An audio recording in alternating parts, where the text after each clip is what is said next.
Yes, I know. I'm not wearing my bracelets anymore. Each country we're staying in for a while, I get a bracelet. But I kinda, in the morning, once I woke up and my hand started hurting, like especially the middle finger and like down here, I was like, oh, it feels too tight. So I took all of them off. But I'm still gonna continue to do that. I still wanna get a bracelet from each country. We're gonna stay for a while. And then I had the idea, I'm gonna put all of them on my mask, the mask that got made for me for Gamma Knife treatment. Here is the video about that, and that's actually also how our Nomad Life started. In April 2024 in Istanbul, Turkey, I got Gamma Knife treatment for a second pituitary gland, and yeah, and then they had to make a mask for me for that procedure, and I still have the mask. So, but now to the video about Chinatown and the Chinese and Japanese gardens in Singapore. So on July 17th, 2025, we made it to Chinatown. We actually wanted to go a week earlier, but my CFS was so crazy strong, no way we could have made it. Here is a video about CFS. We took the bus in front of the community we were living and went till the mall. There we got out and we took another bus. And yeah, a double-decker. And because that bus station was the first bus station of that bus, it was completely empty, and we got in on top to the very, very front where you have the best view. On our way to Chinatown, we already saw some cool stuff, cool buildings. For a long time, we were the only ones on that upper deck, the tourist deck. Later on, Polish and other tourists came into the bus on the upper deck. Yeah, where we were living, there were no hotels or Airbnbs are not allowed in Singapore. More about that in a future video, Singapura. We were doing a trusted house sitter sit, taking care of Lucky, a dog, and Vasily, a cat. And we were living in an apartment.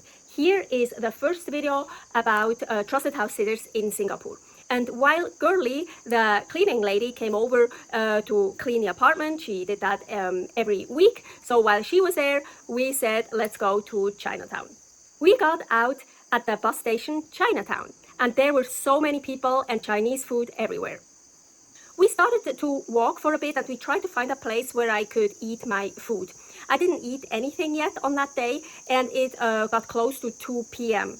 I always bring my own food with me when we do longer trips. We found a cafe where Paul drank a coffee and ate a chocolate roll, and I could finally eat some of my ground pork, skinless chicken thighs, and eggs. Right there was the Sri Mariamman temple. I'm sorry, I don't know how to pronounce it.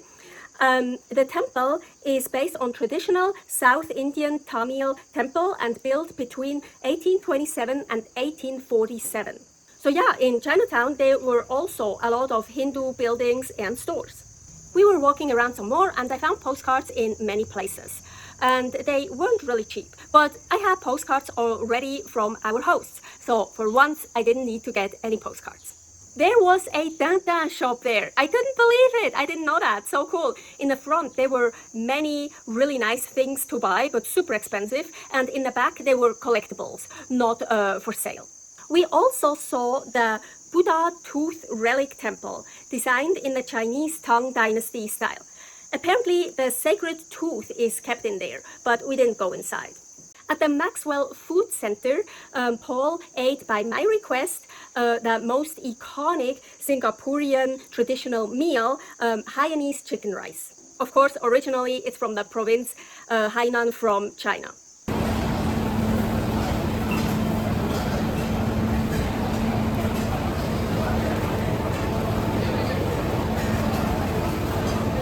How is it? It's good. It's steamed chicken. They were out of roasted. This is a large portion. Yes. I made my own version out of it, 100% carnivore, so sometime in the future it will air here on my other channel, Creative Carnivore Kitchen.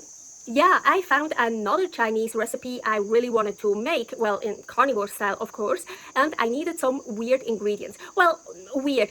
I would say maybe for Westerners, it's considered weird, or for sure unusual ingredients. I found the Bees Brand's Bird's Nest and Health Products store. Yes, I already knew about the edible bird's nest that are created from a specific bird, and you can eat that bird's nest. It's from the saliva of that bird, and they're super expensive, but that's not the ingredient I was looking for. I was looking for fried pork tendons and fried fish maw. Fish maw is the stomach. Maybe you've heard it before, pork maw. It's like pork, the pig's stomach. And in that store, they had both.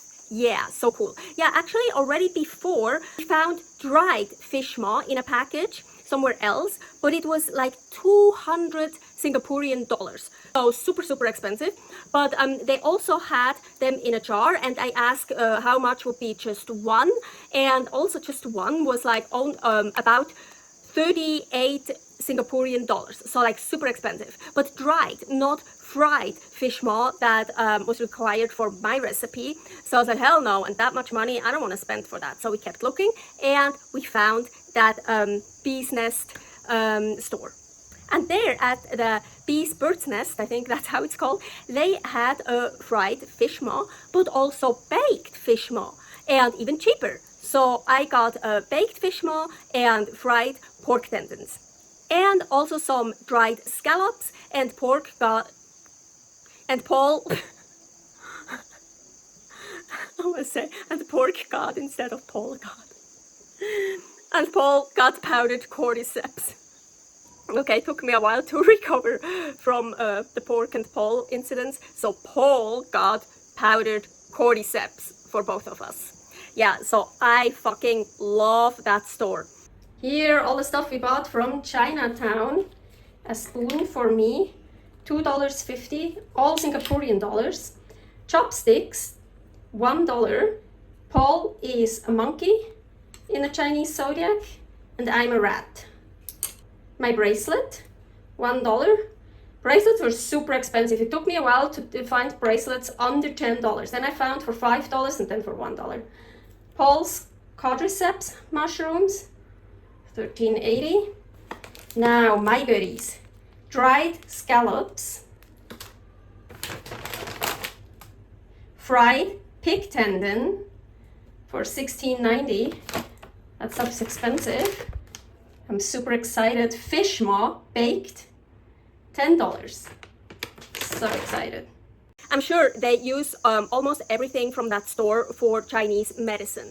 They had tons of dried mushrooms, herbs, flowers, seeds, roots, and whatever. But they also had carnivore stuff, animals. So a shelf full of animals, not just the stuff what I bought, also jars of dried sea cucumbers, so many different kinds, dried abalone in cans. Oh my gosh, so cool. Ooh, and even dried shark fins and shark bones. So beautiful and so fucking expensive. I fucking love that store. I told Paul, once we get super rich, don't go clothes and jewelry shopping with me. Take me to a shop like this and let's spend $20,000 there. US dollars, not Singaporean dollars. Later on, I actually figured out all those ingredients that I bought in Chinatown, I could find basically anywhere else as well. So those Chinese medicine shops were like everywhere, at malls, at the hawkers, kind of everywhere. So I'm sure I could have gotten all that stuff also somewhere else, but the Bee's Bird's Nest, that store was the biggest by far. So I'm pretty sure that I had the biggest selection there. And it still was cool that I got my ingredients from Chinatown. We got back home the same way we came, with the 2 buses. It took us about 1 hour and 8 minutes to get home, and I was so pooped out. I was so fucking exhausted, but I was so overjoyed, and I kept telling Paul how overjoyed, how happy I am because we found those ingredients. On Sunday, July 27th, 2025, Girlie came over to clean the apartment for the last time before we left. That was about 6 days before our departure. So we had to get out of the apartment again.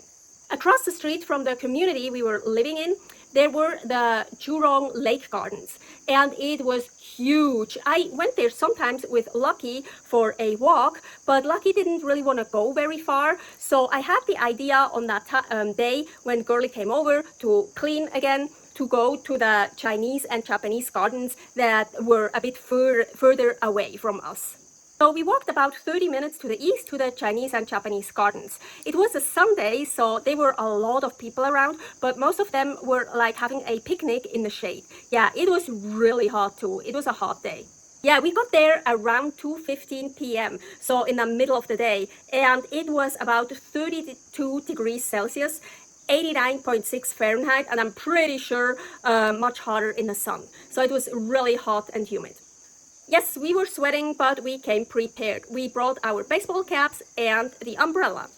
I grew up in Switzerland. Umbrellas are for the rain. And umbrella in German, it's Regenschirm, and actually means Regen means rain and Schirm means umbrella, so it's actually a rain umbrella. That's how we call it. So yeah, an umbrella in Switzerland is only used for rain. That's how I grew up. But in Asia, it is very common not just to use a parasol that is really for the sun, also to use just regular umbrellas against the sun. That's very common in Asia. So I did that too, and I love it. We also brought a bottle of water, and we very quickly figured out in the park everywhere there are free water dispensers. So we kept filling up our water bottle all the time. And also toilets were everywhere and also for free. The gardens are absolutely beautiful. And there is so much to see. Of course, we didn't see everything, but we still got to see some things. Like the water lily pond with the goldfish. That was really pretty. Oh, and there was a breathing garden inside. What is that? Never heard that, like breathing garden. So we went inside. Oh, how nice. And it was like nice and cool. So we stayed in there for quite a while, also to cool down. And the plants there were absolutely gorgeous. It was amazing and I loved it. We also walked through the sunken gardens. We didn't see many bonsai in the bonsai garden, but right after that we saw many statues. Paul ate an expensive burger and drank a coffee there. And after that we decided to walk back to the apartment, but not the same way we came. We actually wanted to walk back around the Jurong Lake.